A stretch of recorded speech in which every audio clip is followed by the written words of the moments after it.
في حلقة امبارح قلت إن سيدي كرير هيحصل له تهدئة صحية واستهداف 18-39، لكن هو خالف التوقعات وكان في تجاوز للمستهدف اللي أنا قلته في الحلقة اللي هو 18-39 ووصل ل 18-53، وده كان سعر إغلاق الجلسة النهاردة. التوقع لجلسة بكرة 29 هيكون استمرار صعود واستهداف منطقة 19-20 ل 19-50.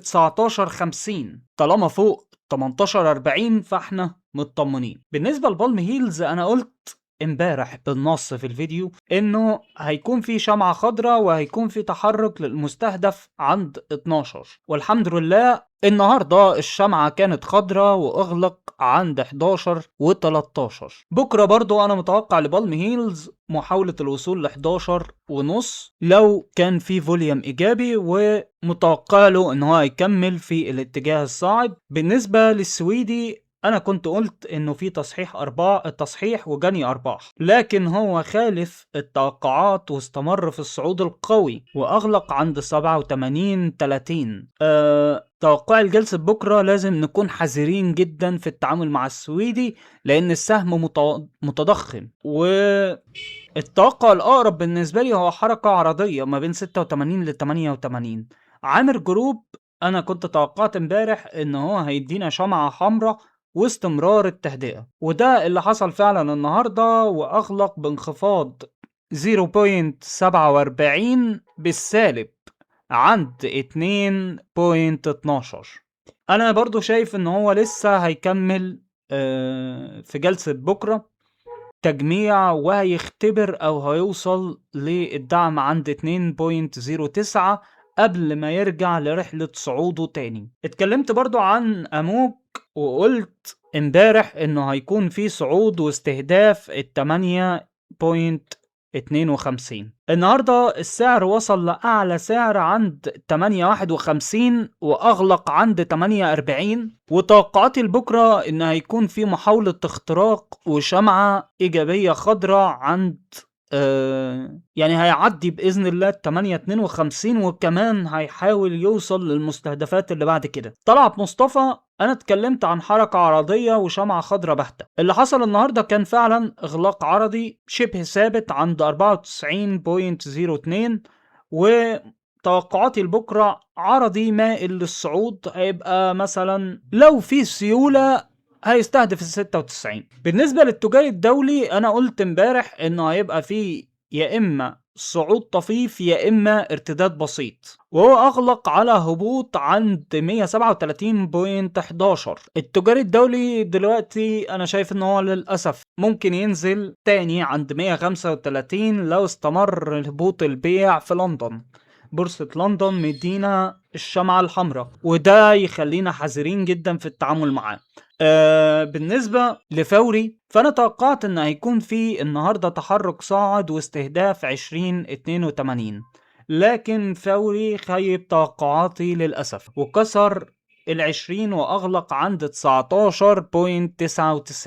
السهم محتاج دلوقتي إن هو يثبت فوق 19.80 لاستعادة القوة الإيجابية واستعادة الزخم بتاعه، وده اللي هنشوفه بكرة ايه اللي هيحصل في سهم فوري. بالنسبة للمصرية للاتصالات او المصرية للاتصالات قلت انه كان في تجميع تحت 97 وفي تهدئة، واللي حصل فعلا النهاردة انه كان في انخفاض طفيف عند 95.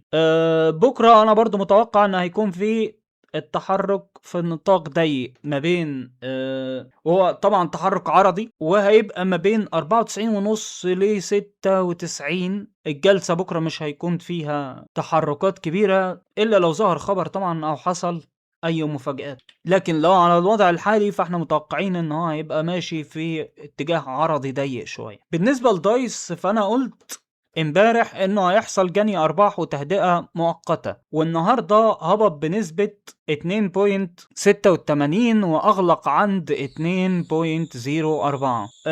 بكرة متوقع انه يرتد من منطقة الاتنين ويوصل عند 2.10، لإعادة اختبار المقاومة دي. متوقع بالنسبة لدايس ان هو يكون في بكرة شمعة خضراء. بالنسبة للنساجون الشرقيون فاحنا قلنا انه هيكون في شمعة خضراء ومحاولة اختراق ال 23.30، واللي حصل في جلسة النهاردة انه وصل ل 23.24 واغلق عند 23 بشمعة خضراء. المتوقع بكرة انه هيكمل محاولة اختراق ال 23.30، ومتوقع بكرة لو استمر الزخم انه هيخترقها. الاسهم اللي انا متوقع لها اختراق بكرة هم النساجون واموك. الاتنين انا شايف ان هم ممكن يقدروا ان هم يعدوا المقاومات اللي واقفين عندها او اللي كانت صعبة بالنسبة لهم، والاتنين بالنسبة للنساجون واموك انا متوقع منهم ان هم هنشوف منهم اسعار في حتة تاني في حال ان لو اخترقوا المقاومات دي بفوليوم عالي. بالنسبة لاسهم الارتداد فانا شايف ان دايس وبالم هيلز مرشحة شوية للارتداد من مناطق الدعوم الحالية. اما بالنسبة لاسهم الحذر فهم السويدي والسي اي بي شوية لازم نكون حذرين في التعامل معاهم. طبعا هعيد واكد ان انا مش بقدم اي توصيات لا بالبيع ولا الشراء، احنا هدفنا اهداف تعليمية فقط لا غير. زي ما حضراتكم شفتم في الفيديو انه انا بقدم التحليل السابق وبقدم التحليل الجديد، وممكن ووارد جدا ان تحليلي يكون فيه خطأ. زي ما حضراتكم شفتوا احيانا بنصيب واحيانا بنخيب واحيانا بيبقى فيه دقة في التحليل واحيانا السهم او الضغوط البيعية او اخبار فجأة بتظهر في الجلسة بتخلي الدقة ما تكونش واصلة ل100%. وعامة مستحيل ان احنا نقدر نتوقع حركة السهم بدقة 100% طول الوقت، وعشان كده انا بحذركم وهفضل احذركم دايما من التوصيات. يا جدعان الافضل ان انت تتعلم ازاي تقرا تشارت، ازاي ان انت تتعامل مع المؤشرات وتفهم بنفسك، لانه صدقني ايا كان هو مين مهما وصلت دقته فمش هتوصل ل100%.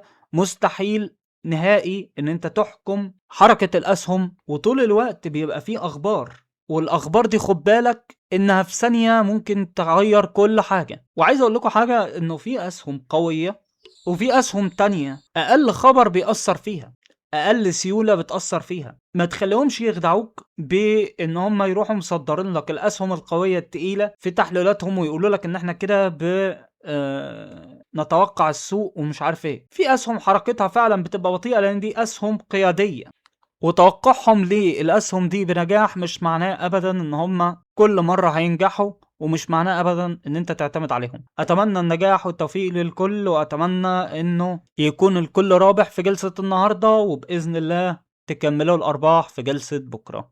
أقدر أقول لكم سلام.